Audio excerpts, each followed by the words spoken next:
Hello दोस्तों, स्वागत है आपका मेरे एक नई वीडियो के अंदर। और आज हम बात करेंगे क्रेडिट कार्ड के बिल पेमेंट के बारे में। अभी रिसेंटली क्या हुआ कि मैं यूजुअली क्या था कि अपना पेटीएम या फ़ोनपे या गूगल पे से बड़ी आसानी से अपने क्रेडिट कार्ड का जो बिल था, चाहे मिनिमम बिल पेमेंट हो या फुल पेमेंट हो, that I can do any time. और लेकिन इस बार क्या हुआ कि सडनली मेरी जो डेट थी बिल पे करने की, वो 24 अगस्त थी। तो मैं करीब 20 के आसपास में मैंने सोचा कि चलो यार मैं पेमेंट करने की कोशिश करता हूँ। तो जब भी मैं पेमेंट करने की कोशिश कर रहा था तो वो बोल रहे थे कि यार your bank is not on BPPS। मेरे पास एक्चुअली HSBC का क्रेडिट कार्ड है, वीज़ा प्लेटिनम। तो फिर मैंने सोचा हो सकता है कि यार कुछ एरर वगैरह आ गया हो, शायद इस वजह से पेमेंट नहीं कर पा रहा हूँ। तो देन अगेन आई ट्राइड, तो फिर मालूम चला कि यार फिर भी नहीं हो रहा है।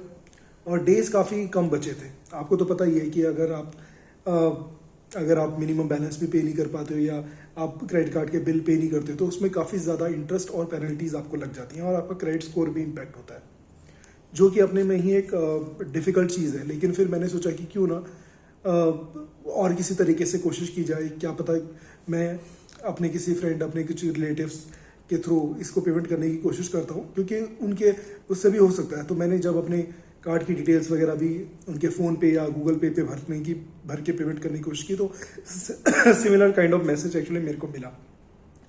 So that was a big problem for me. फिर मैंने गूगल इंटरनेट वगैरह सर्च करने की कोशिश की कि यार व्हाट इज़ द इशू, क्योंकि जो बहुत सारे जो इंडियन बैंक्स थे वो तो मुझे दिख रहा था कि BPPS पर ऑलरेडी है। तो प्रॉब्लम का मुझे समझ नहीं आ रहा था। अभी ये नहीं पता चल रहा था कि एक्चुअली मैं करूँ तो करूँ क्या, कैसे मैं पेमेंट करूँ। क्योंकि अभी हम लोग पहले तो कर लेते थे आसानी से, अभी ये जो सडन सिचुएशन आ गई है और डेज काफ़ी कम बचे थे, मुझे ऐसा लग रहा था कि यार कहीं डेट वगैरह निकल गई तो फिर then it would be a big mess. फिर फाइनली मैंने काफ़ी सर्च किया, HSBC के बारे में भी पता किया और सोचा कि क्यों ना मैं बैंक से पूछूं नेक्स्ट डे कि यार, क्योंकि उनका भी एक टाइमिंग रहता है, उसी टाइम के अंदर आप उनके कस्टमर केयर को पूछ सकते हो। वो अलग बात है, मैंने उनको फ़ोन किया नहीं।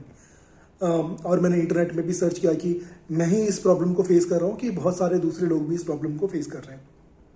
तो पता चला कि नहीं यार, ये गवर्नमेंट का एक नया RBI का कह सकते हो आप, एक नया रूल निकला है कि आफ्टर 1 जुलाई अगर कोई भी बैंक अगर BPPS सिस्टम को, भारत बिल पेमेंट सिस्टम को अगर फॉलो नहीं करता है तो वो इस जो है फ़ोन पे या गूगल पे या इसके थर्ड पार्टी जो भी एप्लीकेशन है उसके थ्रू पेमेंट इसकी नहीं हो पाएगी, which is again a problem for the customer.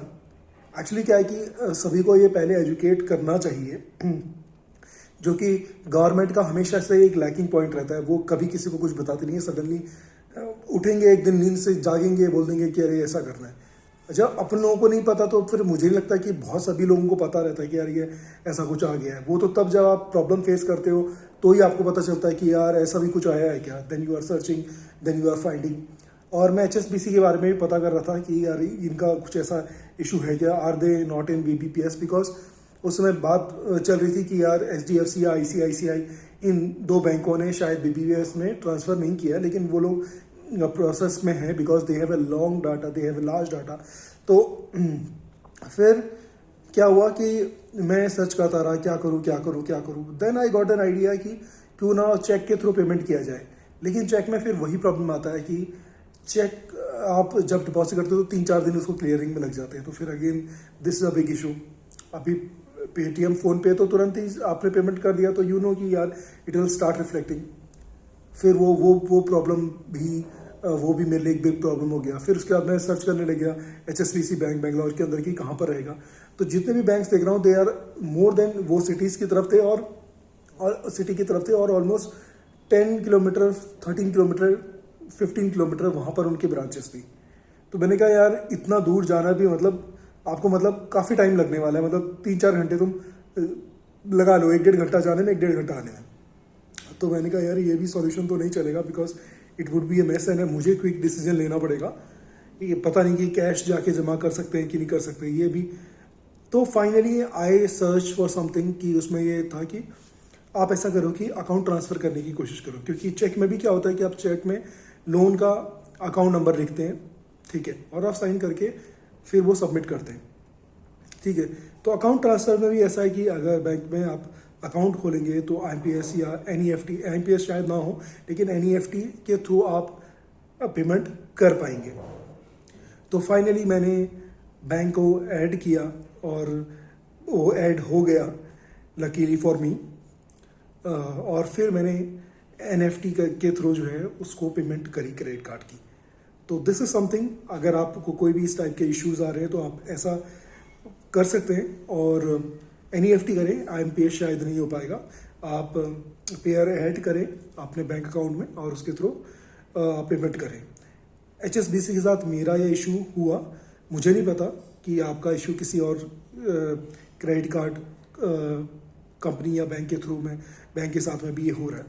और सबसे बड़ा प्रॉब्लम क्या है कि जितने भी इन्फॉर्मेशन मैं इंटरनेट में पा रहा था उसमें ये था कि लोगों का बैंक का अकाउंट उनके पास ऑलरेडी ओपन था और उसी में उनका क्रेडिट कार्ड था, तो इसलिए उनको प्रॉब्लम नहीं है। जैसे आपके पास ICICI बैंक अकाउंट भी है और साथ में आपका ICICI क्रेडिट कार्ड भी है, तो फिर कोई इशू नहीं है, तो आराम से हो जाता है। लेकिन मेरे पास HSBC का बैंक अकाउंट नहीं था, मेरे पास सिर्फ HSBC का क्रेडिट कार्ड था, तो इसीलिए एक दूसरे बैंक से ही पेमेंट करना है। तो ये मैंने प्रॉब्लम फेस की और जिसका मुझे इस तरीके से सॉल्यूशन मिला। आप भी इस चीज़ को ट्राई कर सकते हैं और अपनी जो पेमेंट्स हैं उनको ऑनलाइन कर सकते हैं, और साथ में आप ये भी कंटिन्यूसली बैंक के साथ फॉलोअप कर सकते हैं कि have they done with the BBPS system, so that कि आप आराम से गूगल पे या फ़ोन पे के थ्रू पेमेंट कर पाएँ। तो दोस्तों ये थी अपडेट्स मेरी तरफ से। होप आपको ऐसे कुछ आपको हेल्पफुल हुआ होगा। If you have any question then please do let me know. Thank you so much for watching, take care, bye.